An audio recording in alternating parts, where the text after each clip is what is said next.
My name is रति और आप मुझे देख रहे हैं RN रति नर्सिंग एकेडमी पर। आज का जो टॉपिक है बहुत ही सिंपल टॉपिक है, बट इसका मतलब ये नहीं कि टॉपिक इम्पॉर्टेंट नहीं है।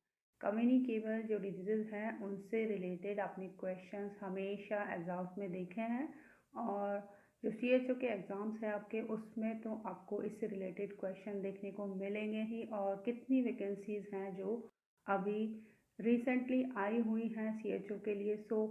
बिल्कुल भी मिस मत कीजिए सोचकर कि ये टॉपिक बहुत ही सिंपल है, ऐसे बाद में कर लेंगे या फिर नहीं करेंगे। तो ये जो थॉट प्रोसेस है बहुत ही गलत थॉट प्रोसेस है। सिंपल चीज़ें हमेशा एग्ज़ाम्स में कंफ्यूजन क्रिएट करती हैं गाइस। तो प्लीज़ आप स्किप मत कीजिए, और जो सिंपल टॉपिक हैं उनको रिवाइज करने के लिए बिल्कुल भी ज़्यादा टाइम नहीं लगता है, सिर्फ आपको 5 मिनट देना होता है। तो फिर चलिए शुरू करते हैं आज का हमारा टॉपिक, डिप्थीरिया। डिप्थीरिया जो डिजीज़ है वो एक अक्यूट बैक्टीरियल इन्फेक्शियस डिजीज़ है। एंड यहाँ पर जो बैक्टीरिया इसके लिए रेस्पॉन्सिबल है वो है कॉर्नी बैक्टीरियम डिप्थीरिया।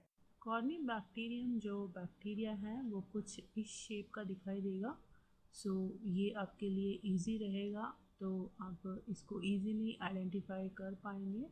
ये काफ़ी कॉमन डिजीज़ है और बच्चों के अंदर हमें मोस्टली ये देखने को मिलती है, और इस डिज़ीज़ को हम कम्युनिकेबल डिजीज़ के अंदर भी इंक्लूड करते हैं। यहाँ पे ये काफ़ी कॉमन टॉपिक है, आप लोगों ने कई बार पढ़ चुके होंगे, लेकिन रिपीटेशन होना बहुत ज़रूरी है, क्योंकि सिंपल सी जो चीज़ें होती हैं वो अगर हम टाइम टू टाइम रिवाइज नहीं करते हैं गाइस, तो फिर हम उनको भूल जाते हैं इजीली। तो ये बहुत ही सिंपल टॉपिक है, और ऐसा बिल्कुल भी नहीं होना चाहिए कि एग्ज़ाम में इससे रिलेटेड क्वेश्चन आपको देखने को मिले और आप रिवाइज न करने की वजह से जो सिंपल क्वेश्चन हैं उनको मिस कर दें। तो मेरी यही एडवाइस रहेगी कि आप लोग हमेशा जो सिंपल टॉपिक होते हैं उनको बिल्कुल भी मिस ना करें।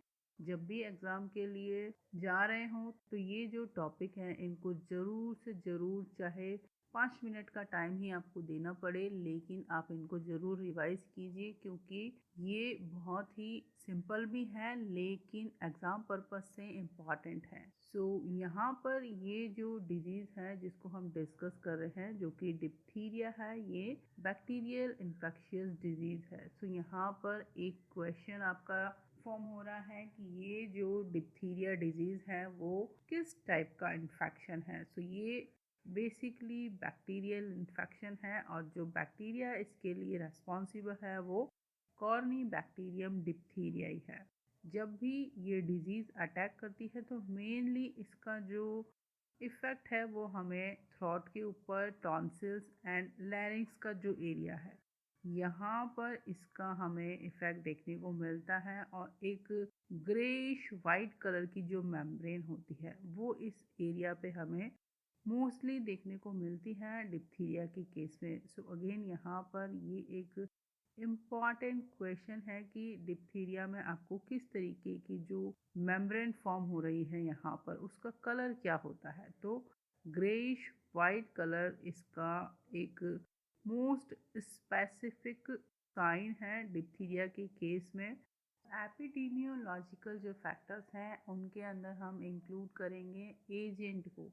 ये जो डिप्थीरिया बेसिलाई है वो एक्सोटॉक्सिन्स को सिक्रीट करते हैं, और उसी की वजह से जो सिम्टम्स हैं वो डेवलप होते हैं। तो यहाँ पर जो मेन एजेंट है वो है डिप्थीरिया बेसिलाई टॉक्सिन्स। और सोर्स ऑफ इन्फेक्शन में यहाँ पर जो पेशेंट है वो एक यहाँ पर सोर्स ऑफ इन्फेक्शन होता है, साथ में जो भी कैरियर्स हैं जिनके अंदर सिम्टम्स डेवलप नहीं होते हैं, लेकिन ये जो कैंडिडेट हैं वो जो डिजीज़ है उसको फर्दर आगे ट्रांसफ़र करते रहते हैं। तो यहाँ पर ये दो फॉर्म है, एक तो पेशेंट खुद इस इन्फेक्शन को आगे फॉरवर्ड कर सकता है, या फिर कैरियर्स एंड इन्फेक्टिव मटीरियल।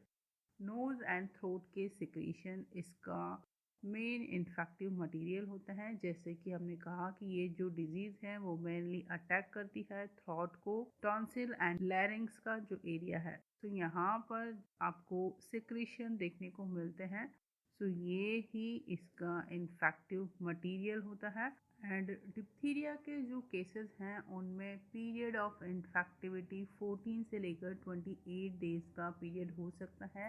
ये वेरी कर सकता है, केस के ऊपर डिपेंड करता है कि ये जो पीरियड है वो 14 से 28 डेज के अंदर कितना होगा। ये डिपेंड करता है केस की सीवियरिटी के ऊपर। सो ये अगेन यहाँ पर एक इम्पॉर्टेंट नोट है, क्योंकि इन्फेक्टिविटी जो पीरियड होता है वो भी काफ़ी इम्पॉर्टेंट है आपके एग्ज़ाम पॉइंट ऑफ व्यू से। सो आप इसको भी नोट डाउन करते जाइए कि जो डिप्थीरिया है उसका period of infectivity 14 to 28 days का पीरियड होता है, और ये वेरी करता है, चेंज होता रहता है according to severity of the disease. Age की अगर हम यहाँ पर बात करते हैं तो मेनली ये जो डिजीज़ है वो अफेक्ट करती है जो बच्चे 1 से लेकर 5 साल तक की एज ग्रुप के हैं, उनको मेनली ये अफेक्ट करती है। और जो छोटे बच्चे हैं वो इम्यून होते हैं, क्योंकि जो फर्स्ट फ्यू मंथ्स होते हैं उनकी लाइफ के, उनको वहाँ पर जो पैसिव इम्यूनिटी होती है जो कि मदर से मिली होती है, उसकी वजह से यहाँ पर ये जो छोटे बच्चे हैं जो कि 1 साल से कम एज के हैं वो इम्यून होते हैं। तो यहाँ पर जो मेन अटैक हमें देखने को मिलता है वो 1 से लेकर 5 साल तक के जो बच्चे हैं उनके अंदर इस तरीके के जो केसेस हैं वो ज़्यादा देखने को मिलते हैं हमें। एंड मोड ऑफ ट्रांसमिशन की अगर हम बात करें यहाँ पर, तो 2 तरीके से ये जो डिजीज़ है वो ट्रांसमिट हो सकती है। फर्स्ट है ड्रॉपलेट इन्फेक्शन। इसके अंदर कफिंग एंड स्नीजिंग 2 मेथड हैं, उसकी वजह से जो ड्रॉपलेट्स हैं वो एनवायरनमेंट में स्प्रेड होती हैं, और अगर वहाँ पर फिर कोई कांटेक्ट में आता है तो फिर ये जो डिजीज़ है उस तरीके से ट्रांसमिट हो जाती है। या फिर इनडायरेक्ट वे में भी ये जो डिजीज़ है वो ट्रांसमिट होती है, लाइक यहाँ पर फोमाइट्स हैं या फिर जो आर्टिकल्स वगैरह हैं और क्लॉथ्स वगैरह हैं, तो उनके थ्रू भी ये डिजीज़ पास ऑन हो सकती है। डिप्थीरिया का जो इंक्यूबेशन पीरियड है वो 2 से 5 दिन का होता है, कि मीन्स जब बैक्टीरिया ने एंट्री किया है और उसके बाद जो सिम्टम्स अपीयर होना शुरू हुए हैं, तो उसका जो पीरियड है वो 2 से 5 दिन का पीरियड है, जिसको कि हम इंक्यूबेशन पीरियड कहते हैं। डिप्थीरिया का जो केस होता है उसमें मेन साइन एंड सिम्टम हमें देखने को क्या मिल सकते हैं। यहाँ पर जैसे कि हमने डिस्कस किया है कि ये जो डिजीज़ है वो मेनली थ्रॉट को अफेक्ट करती है, टॉन्सिल्स को एंड लैरिंग्स को। सो इस एरिया के अंदर यहाँ पर सॉर थ्रॉट देखने को मिल सकता है, मीन्स जो छाले हैं, रेडनेस है, वो इस एरिया में देखने को मिल सकती है। एंड जो चिल्ड्रन हैं उनके अंदर फीवर भी डेवलप होता है इस कंडीशन के अंदर। एंड जब यहाँ पर सोर थ्रोट होंगे या फिर नेक के अंदर एडिमा देखने को मिल रहा है, तो उसकी वजह से क्या होगा कि यहाँ पर जो भी चिल्ड्रन हैं उनको डिफ़िकल्टी होगी स्वेलोइंग के अंदर। सो इस तरीके की जो फाइंडिंग्स हैं वो हमें यहाँ पर देखने को मिलेंगी। एंड जैसा कि हमने कहा कि इसके अंदर ग्रेश वाइट मेम्ब्रेन जो फॉर्म हो रही है इस एरिया के अंदर, ये इसका एक इम्पॉर्टेंट फीचर है जो कि डिप्थीरिया से रिलेटेड है। तो इस तरीके की जो कॉमन फाइंडिंग्स हैं वो हमें डिप्थीरिया के केसेस के अंदर देखने को मिलती है। नेक्स्ट आगे बढ़ते हैं और देखते हैं कि डिप्थीरिया की जो केसेस होते हैं उनको हम किस तरीके से ट्रीट कर सकते हैं। सो फर्स्ट यहाँ पर हमारा स्टेप होगा एंटीटॉक्सिन को एडमिनिस्टर करना। सो ये जो एंटीटॉक्सिन है इनको हम 20,000 से लेकर 1 लाख यूनिट तक एडमिनिस्टर कर सकते हैं। ये डिपेंड करता है सीवियरिटी के ऊपर, तो उसी के अकॉर्डिंग हम यहाँ पर ये जो यूनिट्स हैं फिर उसको चूज़ करते हैं। या फिर इसके बाद हम दे सकते हैं एंटीबायोटिक्स। इसमें मेन जो एंटीबायोटिक्स यूज़ होती हैं वो है पेनिसिलिन एंड एरिथ्रोमाइसिन। सो ये जो ड्रग्स हैं ये हेल्प करेंगी यहाँ पर जो भी इन्फेक्शन है उसको कंट्रोल करने के लिए, और साथ में जो टॉक्सिन्स हो रहे हैं उनको भी ये कम करेंगी। पेनिसिलिन को मैं काफ़ी डिटेल में डिस्कस कर चुकी हूँ गाइस, सो वीडियो चैनल के ऊपर अवेलेबल है और फार्मेकोलॉजी जो प्लेलिस्ट है उसके अंदर आप इसको सर्च कर सकते हैं। सो इसको डिटेल में स्टडी ज़रूर कीजिए, काफ़ी इम्पॉर्टेंट ड्रग है। एंड जो थर्ड स्टेप होगा वो है बेड रेस्ट। एंड ट्रैकियोस्टोमी की भी हमें ज़रूरत पड़ सकती है यहाँ पर, अगर रेस्पिरेटरी ऑब्स्ट्रक्शन हो रहा है तो फिर उस केस के अंदर ट्रैकियोस्टोमी की जाएगी कैंडिडेट की। तो यहाँ पर जो ट्रीटमेंट है उसको हम इस तरीके से फॉलो करेंगे। डिप्थीरिया का जो केस है उसके अंदर मेनली हम एक टेस्ट को परफॉर्म करते हैं जिसको कि शिक टेस्ट कहा जाता है, और ये क्वेश्चन काफ़ी इम्पॉर्टेंट है, एग्ज़ाम में कई बार रिपीट होता है ये क्वेश्चन कि शिक टेस्ट जो है वो किस डिजीज़ से रिलेटेड है। तो आपको डायरेक्ट इसका आंसर पता होना चाहिए कि ये जो टेस्ट है वो डिप्थीरिया से रिलेटेड है। तो ये टेस्ट क्या होता है, इसके अंदर हम किस तरीके से टेस्ट करते हैं। जो शिक टेस्ट होता है वो एक इंट्राडर्मल स्किन टेस्ट होता है। मीन्स जब भी हम इसमें इंजेक्ट कर रहे हैं स्किन के अंदर तो वो जो रूट है वो इंट्राडर्मल रूट होता है। एंड ये जो टेस्ट है वो किस लिए किया जा रहा है कि यहाँ पर हमें चेक करना होता है कि जो भी कैंडिडेट है वो डिप्थीरिया से इम्यून है या फिर ससेप्टिबल है। तो ये आइडेंटिफाई करने के लिए हम यहाँ पर शिक टेस्ट को परफॉर्म करते हैं। तो इसमें हम क्या करेंगे कि 0.1 ml का जो शिक टेस्ट का टॉक्सिन है उसको हम इंजेक्ट करेंगे फोर आर्म के अंदर इंट्राडर्मली, और जो दूसरी आर्म है उसके अंदर भी हम इनएक्टिवेटेड जो टॉक्सिन है उसको हम इंट्रोड्यूस करते हैं, और ये जो टॉक्सिन है उसको इनएक्टिवेट किया जाता है हीट के द्वारा। देन उसको जो अपोजिट आर्म है उसके अंदर इंट्रोड्यूस किया जाता है।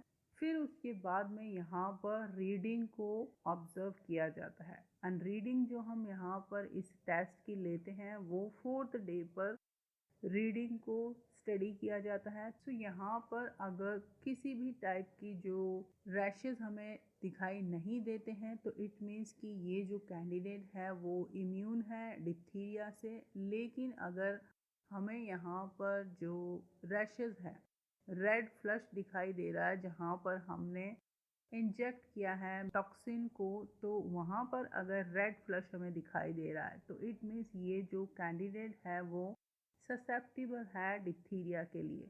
तो फिर उस केस में हमें यहाँ पर कैंडिडेट को एक्टिवली इम्यूनाइज्ड करना पड़ेगा डिप्थीरिया के लिए। सो इस तरीके से ये जो टेस्ट है उसको परफॉर्म किया जाता है। तो यहाँ पे आपको ध्यान रखना है कि शिक टेस्ट डिप्थीरिया के लिए होता है और इसको इंट्राडर्मली हम परफॉर्म करते हैं, और साथ में जो टॉक्सिन का क्वांटिटी है वो 0.1 ml ऑफ शिक टेस्ट टॉक्सिन। डिप्थीरिया के जो केसेस हैं उनको अगर हम कम्युनिटी लेवल पर ट्रीट कर रहे हैं गाइस, तो यहाँ पर हमें कौन कौन से मेजर्स को अपनाना पड़ेगा जिनसे हम इसको कंट्रोल कर सकते हैं। सो फर्स्ट स्टेप होगा यहाँ पर कि जो केसेस हैं उनको नोटिफाई करवाना लोकल हेल्थ अथॉरिटी को। देन उसके बाद जो केसेस हैं उनको आइसोलेट करना एंड प्रॉपर ट्रीटमेंट प्रोवाइड करवाना, और साथ में जो भी आर्टिकल्स हैं, क्लोथ्स हैं जो कि पेशेंट के द्वारा सॉइल्ड किए जा चुके हैं तो इनका भी डिसइंफेक्शन होना ज़रूरी है, क्योंकि जो डिजीज़ है वो इनके थ्रू भी ट्रांसमिट हो सकती है। जैसा कि हमने कहा कि यहाँ पर ये एक इनडायरेक्ट जो ट्रांसमिशन होता है, लाइक आर्टिकल्स के थ्रू भी ये डिजीज़ फैल सकती है। तो फिर उस केस में हमें यहाँ पर इनको डिसइंफेक्ट करना होगा। एंड जो चिल्ड्रन इससे एक्सपोज्ड हुए हैं और जिनका प्रीवियसली कोई भी इम्यूनाइजेशन नहीं हुआ है, सो उस केस में यहाँ पर 1000 से लेकर 2000 इंटरनेशनल डिप्थीरिया एंटीटॉक्सिन को हमें एडमिनिस्टर करना होगा इन बच्चों को। एंड देन उसके बाद ये जो बच्चे हैं उनका जो डीपीटी है उसके द्वारा हम एक्टिव इम्यूनाइजेशन कर सकते हैं।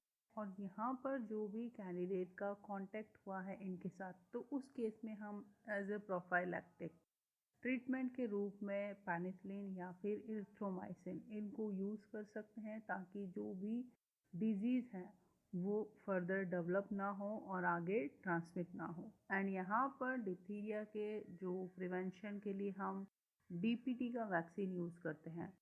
तो ये जो वैक्सीन है उसको हम स्टार्ट करते हैं 6 वीक से।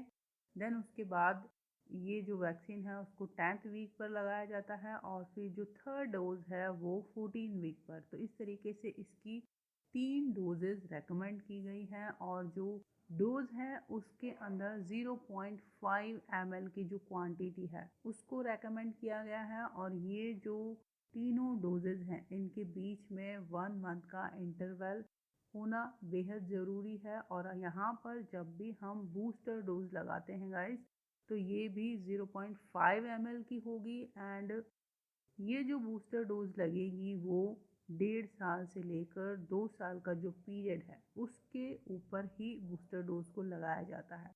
तो यहाँ पे आपको ध्यान ये देना है कि डीपीटी का जो वैक्सीन है वो हम स्टार्ट करते हैं 6th वीक की जो एज है बेबी की उससे स्टार्ट करेंगे। देन उसके बाद जो नेक्स्ट डोज होगी वो 1 मंथ के इंटरवल पर होगी, और ये जो 10th वीक है उस पे सेकंड डोज होती है। एंड जो थर्ड डोज है वो 14th वीक के ऊपर होती है। एंड जब भी हम डीपीटी को लगाते हैं तो इसका जो एक स्पेसिफिक साइड है एंटेरोलैटरल साइड ऑफ मिड थाई पर ही इसको लगाया जाता है। तो यहाँ पर इससे जो क्वेश्चंस हैं वो बहुत सारे क्वेश्चंस फॉर्म होते हैं, लाइक डीपीटी आप कौन कौन से वीक पर लगाते हैं, या फिर इसकी डोज कितनी होती है, या फिर इसकी बूस्टर डोज हम कब लगा सकते हैं, या फिर इसको किस साइट पर लगाया जाता है। ये जो वैक्सीन है उसको हम इंट्रामस्कुलर जो रूट है उसी के थ्रू एडमिनिस्टर करते हैं। तो ये भी एक इम्पॉर्टेंट यहाँ पर की पॉइंट है कि डीपीटी का जो वैक्सीन है उसको इंट्रामस्कुलर रूट से एडमिनिस्टर किया जाता है एंटेरोलैटरल साइड ऑफ मिड थाई पर। को ये सारे जो क्वेश्चन हैं, जो छोटे छोटे पॉइंट्स हैं इसके वैक्सीन से रिलेटेड, ये सारे क्वेश्चंस को आप नोट डाउन कर लीजिए एक अपनी नोटबुक के अंदर, ताकि आपको कोई भी कंफ्यूजन नहीं रहे इस वैक्सीन से रिलेटेड। सो ये टॉपिक हमारा यहाँ पे कंप्लीट हो गया है। इससे रिलेटेड आपकी कोई भी क्वेरी है, कोई डाउट है, तो आप नीचे कमेंट बॉक्स में कमेंट कर सकते हैं। Till then take care, keep studying and bye bye.